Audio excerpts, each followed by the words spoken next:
Everybody, it's Joey Ciccone. You're back on my show called Connected. We bring in the guys from the East Coast, the real deal. Forget the movies. This is the real deal. I want to talk about Tony's book, all right? My Father, My Don.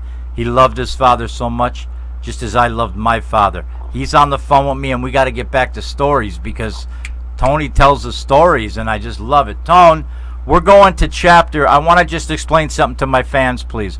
We're going to chapter 21, which I loved very much, The Prince of Vegas. Okay, The Prince of Vegas. Now, I'll just set it up for you, and I'll let you roll, okay? All right? You're in a cell, you're doing time, okay? All of a sudden, you're in a limo being driven to Caesar's Palace. Take it from there, brother. Well, I called my father and I needed some, when I was in New Mexico, and I needed $500, thank you. For expenses. And he told me on the phone, he's in New York, and he said, yeah, listen, you know how to get that, go out and get it, you know how to get it, and I did. But he didn't think I was going to pull a hold up to get it, and I did it, Right. Because there was nobody now around in that area in Albuquerque for me to talk to that knew Jimmy Nap or anything to borrow money, and I was drinking in those days. So I went into this beneficial finance company, and I was drinking, and the bartender across the street in the bar from the finance company, he gave me a piece to use. A piece, a gun.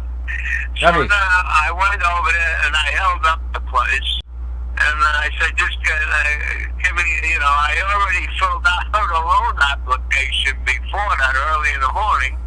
And when I went back, I checked with the guy, the manager, listen, you told me to come back before you close. And I said to the guy, I said, what happened with my application? He said, it looks like you were denied. Yeah, you used too many AKAs. That means too many names. Right, okay. So no one has. So, Tony, listen up. I already want to, please, no disrespect. I love you, but for time reasons. Dad sends you to Caesar's Palace. You're in the limousine. All right, wait a second. All right. Because of that, I went to jail, and it was all over the TV set in Albuquerque. And my father found out what I was doing, and he flew out there. He flew out to Albuquerque to get me out of the jailhouse, and a lawyer was there facing 5 to 10 years. And now, he squashed anything with the governor, with the senator of the state. His name was Apodaca. Yeah. That senator became governor later on. Now let me say a word. Your dad made him an offer he couldn't refuse. Now you're at Caesar's in a limo. First of all, my father got a limo to take me to the Albuquerque airport. And he came with me and flew me to Vegas, which was a 55-minute plane ride. And he made me the boss at Caesar's Palace. Now, this is where you belong. That's what I want.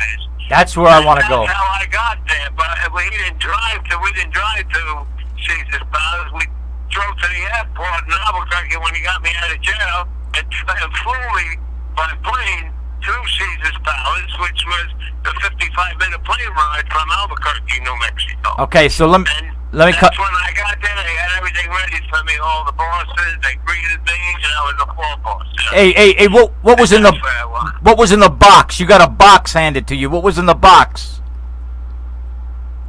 Who was in the what? They handed you a box. What was in the box? Oh, in the box was a card for me, executive cards, and there was keys. And you're the host now. You're the host of the casino. Yeah, there were gold-leaded business cards, and it was my official, my birthday, me Antonio Napoli, executive, Caesar's Palace. All right, so stop a minute, please. Listen a second. Listen a second. You're in jail 1 minute. Your dad. It's nice to be Jimmy Nap's son. Bottom line is, you go to Vegas. Now you're the host of Caesars. Okay? Now they all hook you up, all right? Now you're working the room, you're doing a thing, all right? You start to lay markers out for people. I'll explain markers maybe on the next time slot if we have time. People want favors, they want different things. You're working it, and before you know it, you're booking Sinatra, Vic Damone, and the rest of them and everything. You're running the whole show over there. Am I right or wrong? Right, yes. I would book them in the Circus Maximum Theater at Caesar's Palace, which was our big showroom. Thanks, Marina. And so that was Sinatra. They were then Vic Damone. I would book him in the lounge because he was not box office. He couldn't work the big showroom unless he was a supporting act. But I put him in the lounge. Right. And then Sammy Davis was put in the Sands Hotel to work over there. And then Tony Martin was at the MGM. I had a lot to do with a lot of them getting booked in Vegas. And I try to get them all at the same time in different places. Because with Sinatra at Caesars. Right. Sammy Davis at the Sands. Thanks, Marina. Tony Martin at the MGM. And Vic Damone at the Frontier. Hey, Tony, I wish you were here now. I like to be booked at Caesars. Gabish? Can't you come out and make a phone call or something? Come on already. Bottom line is this. Listen to the question. Listen to the question. Entrada came from the Copa in New York to run Caesars. I got to pump these questions out like Geraldo. And Cohen, I spent. Cohen punched Sinatra in the mouth, knocked out his 2 teeth. He wasn't going on. Pat Henry's a personal friend of my family, so we know the whole story with that. Plus, Pat Henry's family was connected. He didn't go on for 3 days, so there was a lot of things. But you were with Frank partying with the Jack Daniels and everything. Right. Yeah. So. Then it's the Sinatra. Well, Howard Hughes bought the Sands. That was 1967. I was 7 years old. I'll be 56 I was tomorrow. at the Sands in 58, 59. But I went back to the Sands in 67, and that's when Sinatra got his teeth knocked out in 1967. Minka. And now what happened was Carl Cohen was the casino manager. See, I read the book. Cleveland mob. Yeah, I read that. Go ahead. I'm sorry. I don't mean to interrupt. Go ahead. And Carl Cohen was the casino manager for the Cleveland mob. And I'm there on the floor, and Sinatra wanted a mark of 50 grand. And he already owed money. So Carl Cohen told him, he said, listen, we don't own the place at midnight tonight. We can't give any markers out. We didn't use credit cards in those days. We did handshakes and who you know and whatnot. And so Sinatra was upset because he had 2 points in the Sands Hotel. It was a gift from the boys to him.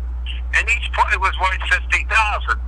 So he always go to the crap table and he would want to get at least $50 a tray of chips valued at $50,000, and he would mingle in with the crowd before he goes on to do the show in the Copa Room, which was the nightclub at the Sands Hotel then. Right. And we brought, and Frank Costello brought everybody from the Copacabana in New York to work out there, and that's why they called the nightclub at the Sands Hotel the Copa Room back in 1958. Yes, man. So anyway.